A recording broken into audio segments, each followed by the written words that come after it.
فرمایا وَإِذْ صَرَفْنَا إِلَيْكَ نَفَرًا مِّنَ الْجِنِّ يَسْتَمِعُونَ الْقُرْآنَ وَإِذْ صَرَفْنَا إِلَيْكَ نَفَرًا مِّنَ الْجِنِّ يَسْتَمِعُونَ الْقُرْآنَ فَلَمَّا حَضَرُوهُ قَالُوا أَنصِتُوا فَلَمَّا قُضِيَ وَلَّوْا إِلَىٰ قَوْمِهِمْ مُنذِرِينَ۔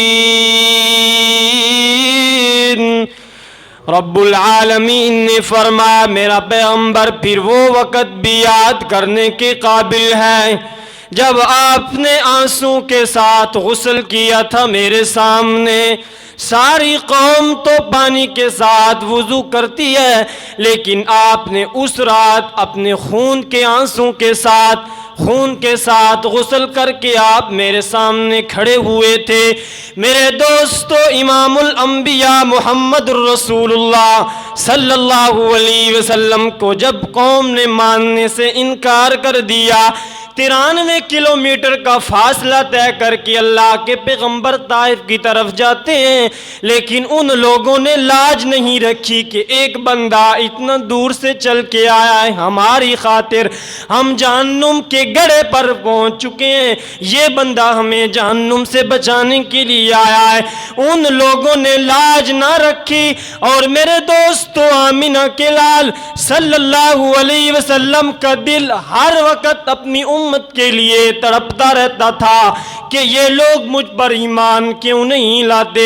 قرآن کہتا ہے طٰہَ مَا أَنزَلْنَا عَلَيْكَ الْقُرْآنَ لِتَشْقَىٰ، میرے محبوب کیا آپ پر ہم نے قرآن اس لیے نازل کیا ہے کہ آپ اپنی جان کو ہی خطرے میں ڈال دیں۔ آپ ہر وقت یہ سوچتے رہتے ہیں کہ یہ لوگ مجھ پر ایمان کیوں نہیں لاتے ہیں۔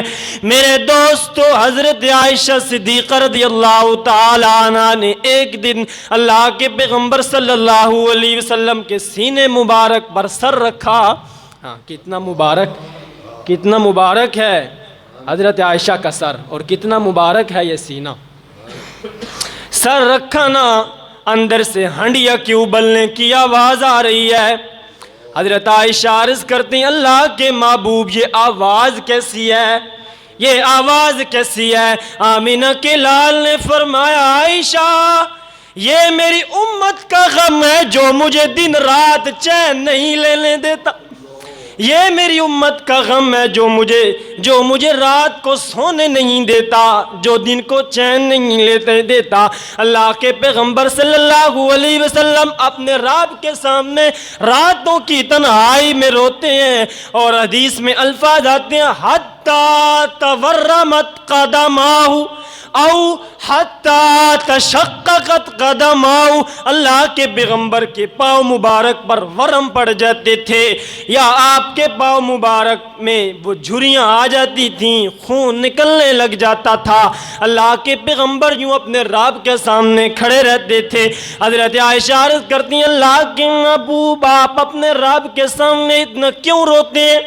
آپ سے تو گناہ کا کوئی تصور بھی نہیں ہے، آپ نے تو کبھی کوئی گناہ بھی نہیں کیا، پھر آپ اللہ کے سامنے روتے کیوں ہیں؟ اللہ کے پیغمبر فرمایا کرتے تھے افلا اکون عبدا شکورا، میں اپنے رب کے سامنے اس لیے روتا ہوں کہ میں اپنے رب کا شکر گزار بندہ بننا چاہتا ہوں۔ تو نہیں چاہتی عائشہ، تو نہیں چاہتی کہ میں بھی اپنے رب کا شکر گزار بن جاؤں؟ امام بخاری رحمہ اللہ نے ایک بڑی عجیب حدیث ذکر کی ہے۔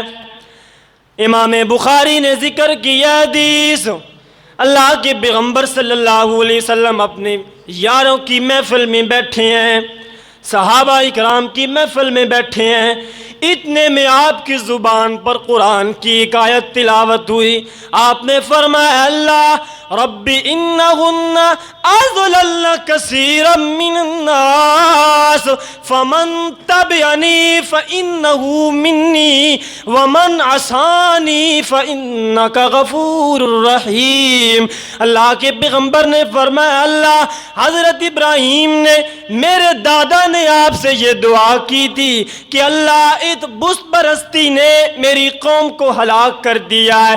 اللہ جو لوگ اس بت پرستی میں گمراہ ہو گئے ہیں، اللہ یہ تو میرے نہیں ہے، انہوں نے میری نافرمانی کی ہے، اے اللہ جو میرے ہیں ان کو تو بخش دے، جو میرے نہیں ان کے ساتھ تیرا معاملہ تو جان اور وہ لوگ جانے۔ پھر اللہ کے پیغمبر نے حضرت عیسیٰ کی قیامت والے دن ہونے والی تقریر کو یاد کیا۔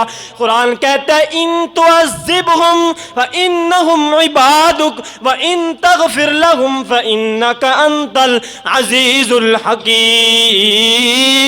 حضرت عیسیٰ قیامت والے دن فرمائیں گے اللہ یہ تیرے بندے ہیں، اگر تو ان کو چاہے تو عذاب دے دے، اگر تو چاہے تو ان کو معاف کرنے پر بھی قادر ہے۔ اللہ کے پیغمبر نے فرمایا میرے معبود، میرے دادا ابراہیم نے بھی اپنی قوم سے برات کا اعلان کر لیا، میرے دادا حضرت عیسیٰ نے بھی اپنی قوم سے اعلان کر لیا برات کا، لیکن میرا پروردگار میں تجھ سے سوال کرتا ہوں میرا پروردگار جو میرا نام لینے والا ہو میں اس کو جہنم میں آگ میں بھڑکتا ہوا نہیں دیکھ سکتا ہوں۔ اللہ جو میرا نام لینے والا ہے اس کو میرے ساتھ جنت میں ضرور بھیج۔ یہ امت محمدیہ کی عظمت ہے، جس نے ایک مرتبہ اللہ کا یہ کلمہ اشہد ان لا الہ الا اللہ پڑھ لیا پھر شرک نہیں کیا، ایک نہ ایک دن وہ جنت میں ضرور جائے گا اپنے گناہوں کی سزا بھگت کر۔ لیکن جس نے شرک کیا اس کے بارے میں واضح قرآن کی آیت ہے وہ جنت میں کبھی نہیں جائے۔ ہاں میرے دوستو، اللہ کے پیغمبر صلی اللہ علیہ وسلم نے صبح کی نماز کے اندر قرآن مجید کی تلاوت کی ہے۔ قرآن کہتا ہے هو اللہ الذی لا الہ الا ہو۔ اللہ کے پیغمبر صلی اللہ علیہ وسلم رب العالمین کی توحید کا اعلان فرما رہے ہیں، کہتے ہیں الملک القدوس السلام المؤمن المہیمن العزیز الجبار المتکبر۔ اے اللہ اس جان کو پالنے والا بھی تو ہے، اس جان کو چلانے والا بھی تو ہے، اے اللہ ساری تدبیریں کرنے والا بھی تو ہے۔ رب العالمین کے پاک پیغمبر نے قرآن مجید کے سمندر میں غوطہ لگایا نا تو اتنے میں قرآن کہتا ہے اِسْصَرَفْنَا إِلَيْكَ نَفَرًا مِنَ الْجِنِّ يَسْتَمِعُونَ الْقُرْآنَ۔ قرآن کہتا ہے آپ قرآن پڑھ رہے تھے، آپ نہیں جانتے تھے، لیکن ہم نے جنوں کی ایک جماعت کو آپ کا پتہ بتایا تھا جو یہودیوں سے تورات سن کر مطمئن نہیں ہوئی تھی کیونکہ انہوں نے تورات میں تحریف کر ڈالی تھی، جو عیسائیوں سے انجیل سن کر مطمئن نہیں ہوئی تھی کیونکہ انہوں نے انجیل میں تعریف کر ڈالی تھی۔ پھر ہم نے اس جماعت کو کہا بھلا میرے محبوب کی زبان سے قرآن تو سن لو شاید تمہیں اطمینان مل جائے، شاید تمہیں اطمینان مل جائے۔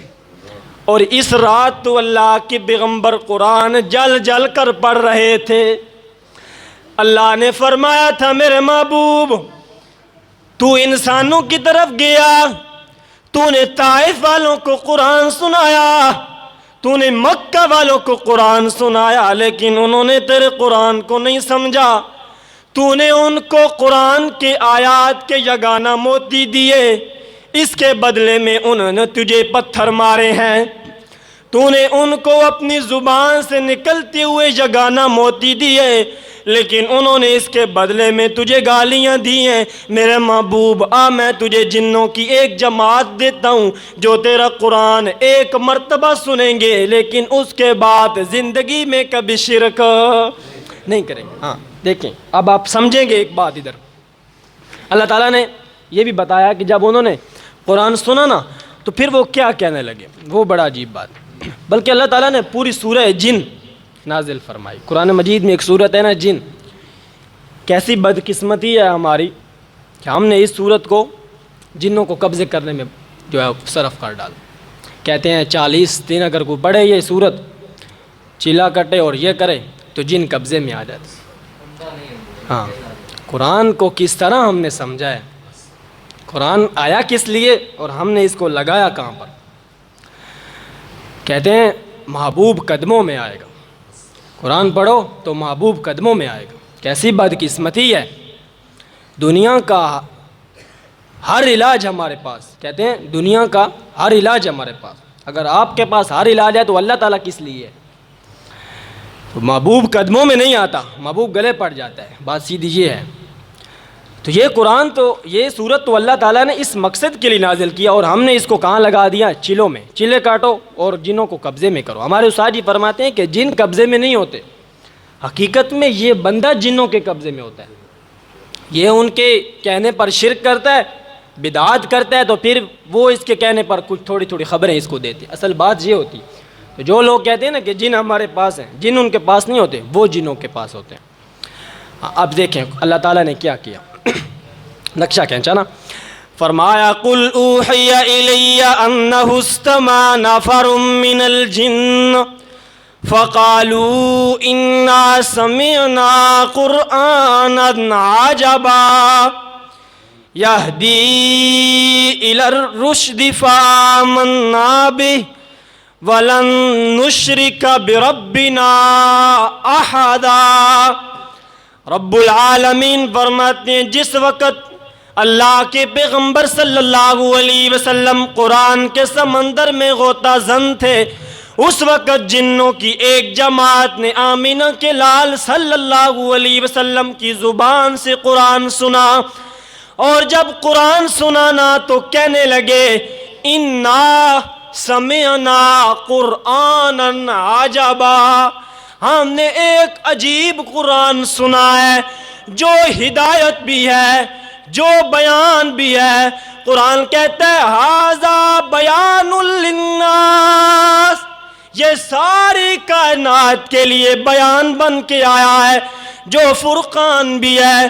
قرآن کہتا ہے تبارک الذی نزل الفرقان، یہ کفر اور شرک میں، یہ کفر اور اسلام میں فرق کرنے والی کتاب بھی ہے۔ قرآن کہتا ہے یہ قرآن موعظہ بھی ہے۔ قرآن کہتا ہے قد جاءتکم موعظۃ من ربکم وشفاء لما فی الصدور۔ قرآن کہتا ہے یہ تو کتاب بیان بھی ہے، یہ فرقان بھی ہے، یہ ہدایت بھی ہے، یہ ذکرہ بھی ہے، یہ کتاب بھی ہے، یہ موعظہ بھی ہے، یہ بیان بھی ہے، یہ فرقان بھی ہے۔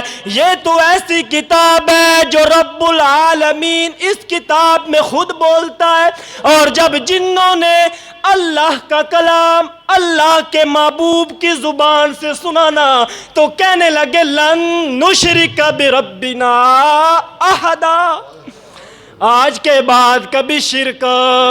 ہاں یہ سمجھیں میرے دوستو، ایک بات ادھر سمجھ لیں، اگر ایک انسان کسی مولوی کی یا کسی خطیب کی تقریر پہلی مرتبہ سنے نا، پہلی مرتبہ، تو ہر خطیب کی ایک عادت ہوتی ہے، اس کا ایک پسندیدہ موضوع ہوتا ہے جو وہ ہر بیان میں اس کو تھوڑا تھوڑا ٹچ کرتا ہے۔ تو پہلی مرتبہ اگر سنے نا تو اس کو پہلی مرتبہ سمجھ آ جاتا ہے کہ اس کا مرکزی عنوان کیا ہے، اس کا پسندیدہ موضوع کیا ہے۔ اب جنہوں نے پہلی مرتبہ قرآن مجید سنا نا تو انہوں نے کیا ٹچ نکالا، کیا نتیجہ نکالا، وہ سنیں۔